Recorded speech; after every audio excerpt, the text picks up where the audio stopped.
અમલમાં લાવવા શિક્ષણ વિભાગ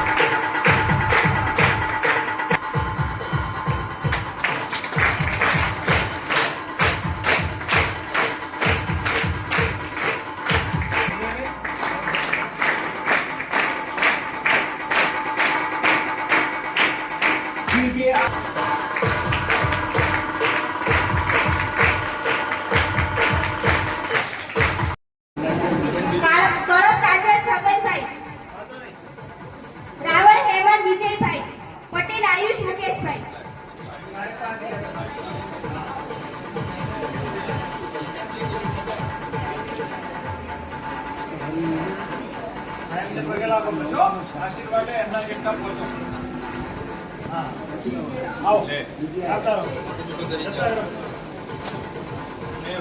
આયા બેનને માં તિલક કરો હા આ લે લો તમે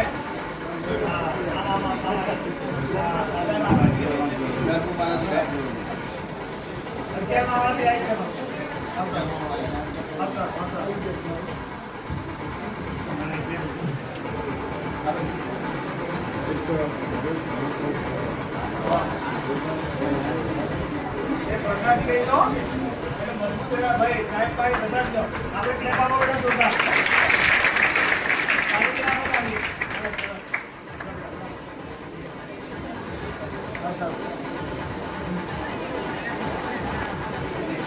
પ્રસાદ લઈ લેવાનું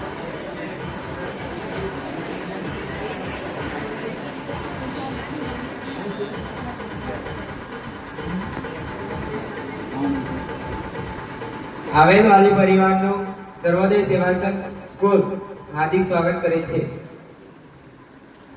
તમે પણ આવો વાલીઓ બહેનો આવી છે આવો ઉભા થો તમારા માટે તો શાળા છે આવો આવો આવો આવો એક જણ આવો તમે આવો આવો આવો આવો તમારા બધા વચ્ચે છે બહેનો આગળ તમે થોડો આ શાળા ચાલો देखो जय बोली दे भारत माता की 10,000 અને ધોરણ 12 માં વાર્ષિક 15,000 કુલ 25,000 ની સહાય તમામ વિદ્યાર્થીઓને આપે છે.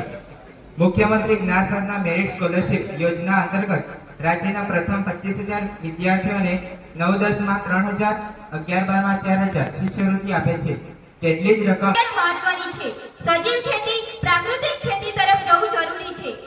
એરિસ્ટોટલે કહ્યું છે કે sound mind in a sound body, એટલે કે તંદુરસ્ત તન સાથે તમારી ધોરણ 10 ની अरे नामरी बिटिया नाचे पायल छनके आज थारे नामरी आए शुभ घड़ी देखो मारी आंगण आज दिन आई शुभ घड़ी देखो मारी आंगण આજ દિન. તો અહીં ઉપસ્થિત સૌને મારા એટલે કે વણઝારા આરુષિના નમસ્કાર. અહીં ઉપસ્થિત સૌનું સ્વાગત કરતા ફરીથી હું બધા વિશે કહીશ. પહેલા તો જેમના આપણા ઉપર 4 હાથ છે એવા આપણા મહેમાનશ્રીઓ, ત્યારબાદ મારા ગુરુજીઓ માટે તો હું વર્તન કરતા કહી દઉં. હયું ભીતરનું ભરાઈ જાય હંગાત લાડમાં વણાઈ જાય, હયું ભીતરનું ભરાઈ જાય હંગાત લાડમાં વણાઈ જાય, કાળજુ કલ કલ હરખે જ્યારે તમને બાળી જાય, કાળજુ કલ કલ હરખે જ્યારે તમને બાળી જાય. એના પછી જેના વિશે હું કહી દઉં કે એ એટલે માં ગીતાની સાક્ષાત પર છે એવા આપણા આચાર્ય સાહેબ શ્રી. ત્યારબાદ ઈશ્વર પછી જેનું રૂપ છે ને એવા વાલીગણ તથા પોતાની આંખમાં પ્રબળ જ્ઞાન મેળવવાની જિજ્ઞાસા લઈને આવેલા તમામ વિદ્યાર્થી ભાઈઓ તથા બહેનોને હું મારા શબ્દરૂપી પુષ્પગુચ્છથી આવકારું છું ને આવકારું છું. स्पेशल तो તમારા બધા માટે કહી દઉં. हौसलों का असली इम्तिहान तो अभी बाकी है, हौसलों का असली इम्तिहान तो अभी बाकी है, बन के पंछी लंबी उड़ान अभी बाकी है, बन के पंछी लंबी उड़ान अभी बाकी है. अभी तो सिर्फ मुट्ठी भर जमीन नापी है, अभी तो सिर्फ मुट्ठी भर जमीन नापी है, अभी तो पूरा आसमान बाकी है, अभी तो पूरा आसमान बाकी है. તો આજે અહીં મને સાંભળતા તમામ મિત્રો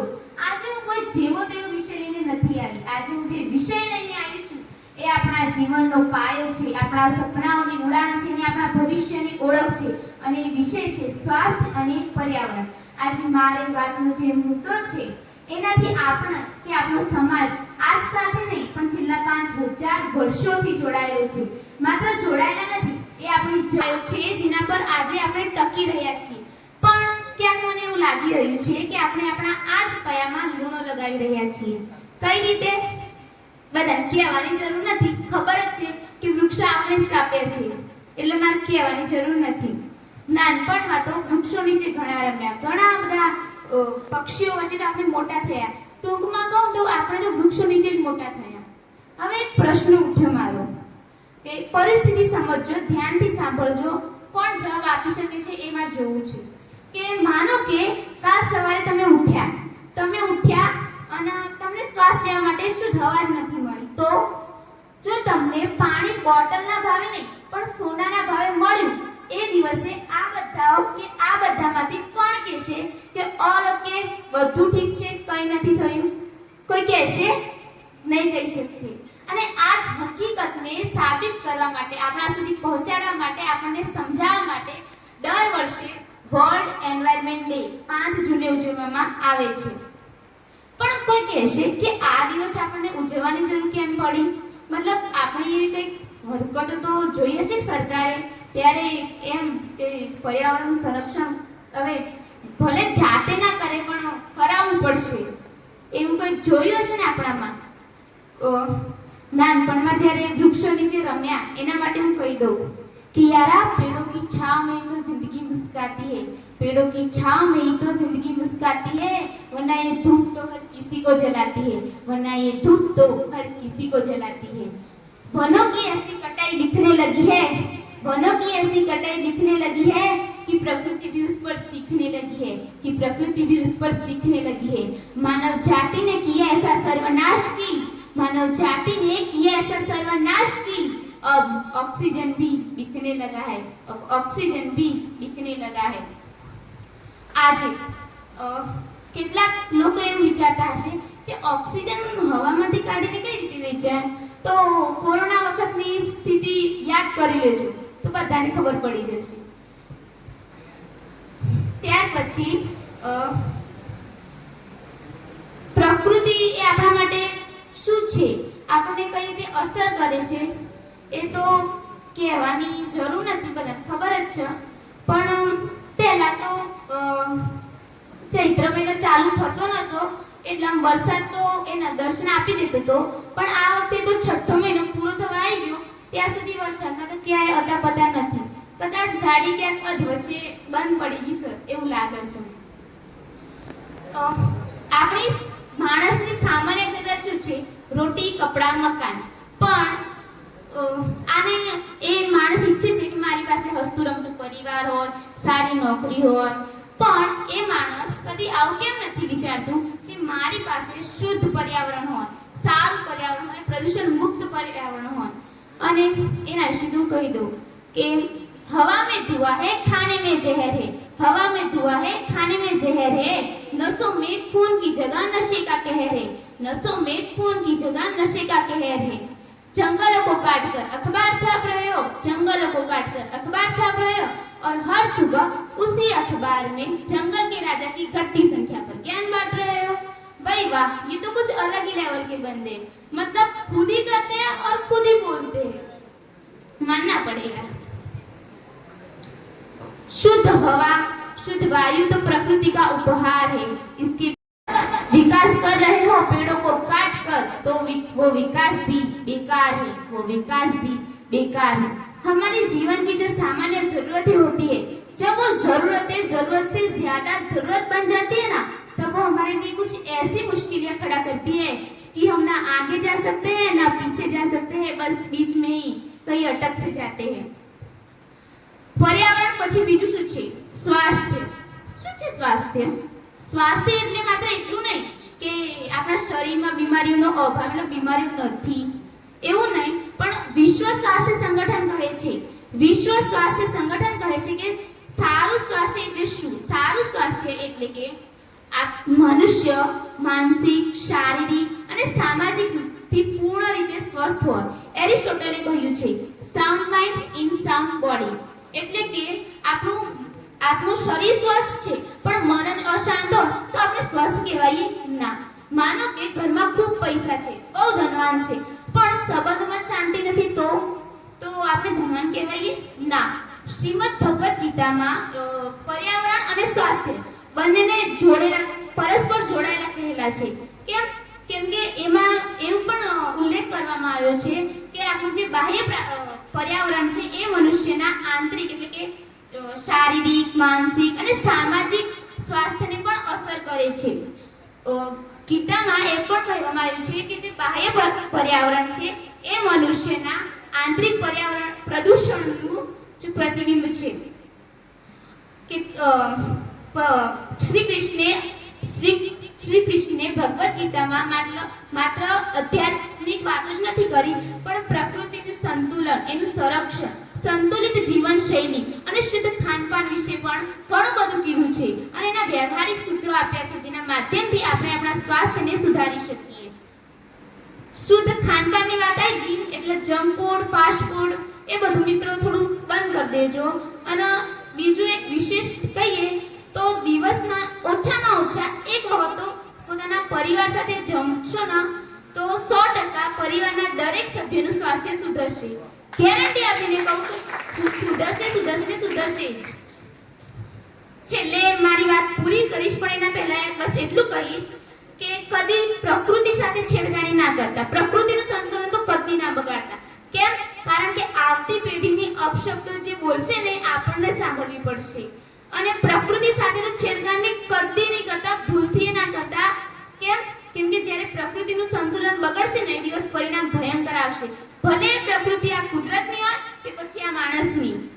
અહીં મારી વાણીને વિરામ આપીશ. જય હિન્દ, જય ભારત.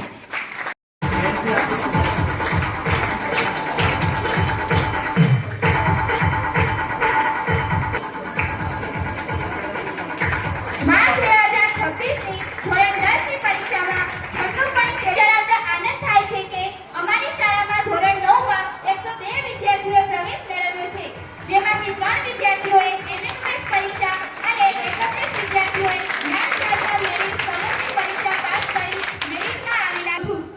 એક મહિનો સીલમાં રહી છે બીમારી ઓલાનો પાસે લે બાબો કે સર્વોદય સેવાશ્રમમાં કન્યા શિક્ષકના ઉત્પાદ.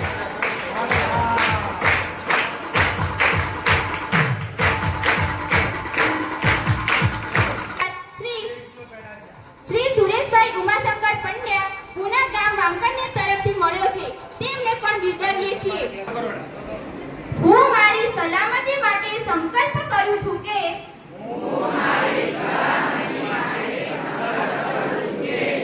હું હંમેશા ટ્રાફિક નિયમોનું પાલન કરીશ. હંમેશા ઝીબ્રા ક્રોસિંગ પરથી જ રસ્તો પાર કરીશ. બાઇક કે સ્કૂટર પર બેસીશ ત્યારે હેલ્મેટ જરૂરથી પહેરીશ.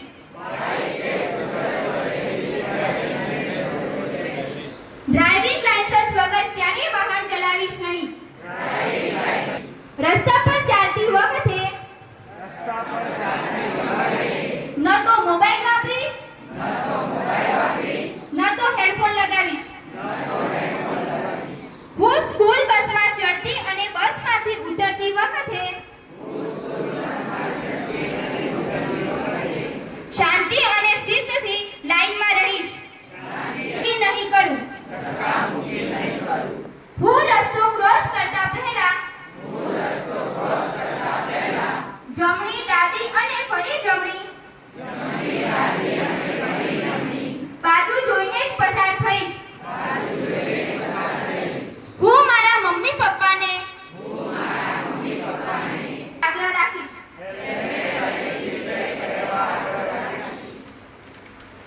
ધન્યવાદ.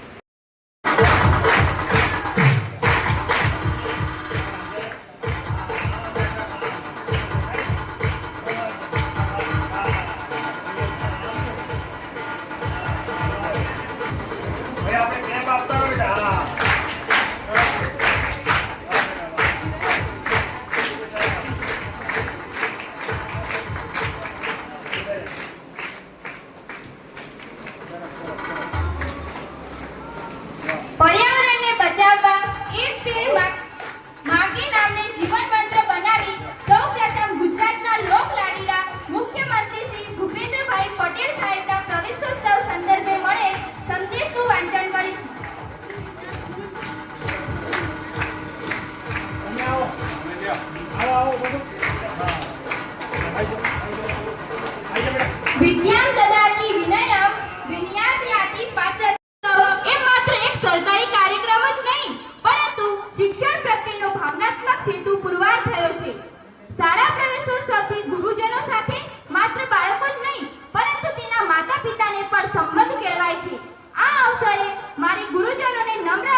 માનસિક વિકાસ સાથે અને તેમનામાં સંસ્કાર, સદ્ગુણો અને સામાજિક જવાબદારી વડીલો, વાલા વિદ્યાર્થી ભાઈ બહેનો,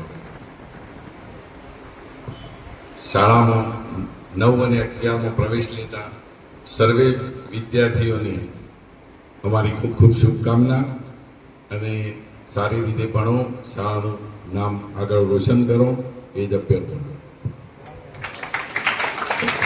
ખ્યાલ હશે કે ગમે એટલું ગોખીને આવીએ ને તો પણ ગુજારી આવતી.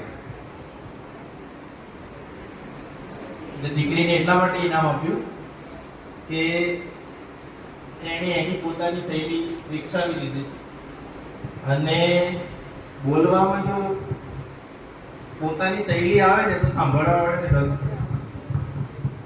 એટલે એની ખાસ રજૂઆત માટે થઈને ઇનામ આપ્યું છે. બાકી વક્તવ્ય તો બધી જગ્યાએ કરે છે બધા. તો સર્વોદય સેવા સંઘ સંચાલિત શ્રી જે.એમ. કન્યા વિદ્યાવિહાર માધ્યમિક શાળા અને કેશરબેન એમ ઠાકર ઉચ્ચતર માધ્યમિક શાળા, આ બંને શાળાના ધોરણ 9 અને ધોરણ 11ના પ્રવેશ ઉત્સવ નિમિત્તે